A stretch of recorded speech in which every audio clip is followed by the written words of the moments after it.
Драгоманското блато е карстова влажна зона в България, разположена до град Драгоман на 40 км от София. Известно с богатото си биоразнообразие, мястото е дом на почти 60% от видовете птици в България. Същевременно интензивното земеделие и вливането на отпадни води са сред заплахите пред влажната зона.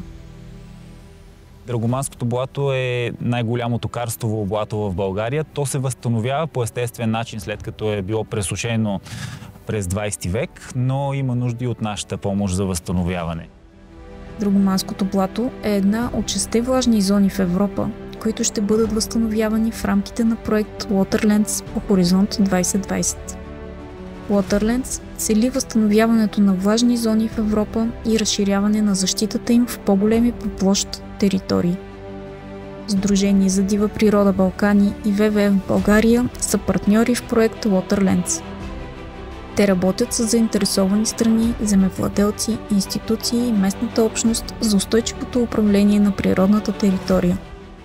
Искаме да изградим един модел на управление, на устойчиво управление на влажна зона, който не е само свързан с опазване на природата в него, ами и с приобщаване на местните хора, които да го припознаят като ценности, като доходоносно място, приоритет за тях.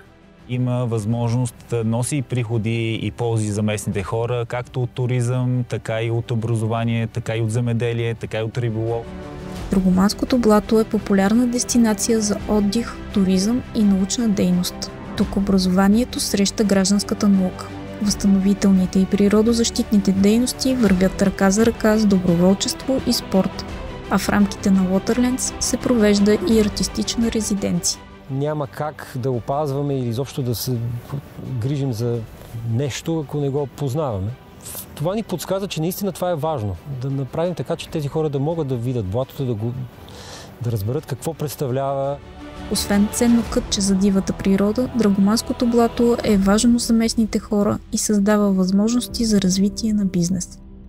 Само с обединени усилия ще успеем да опазим и развием потенциала на това уникално място.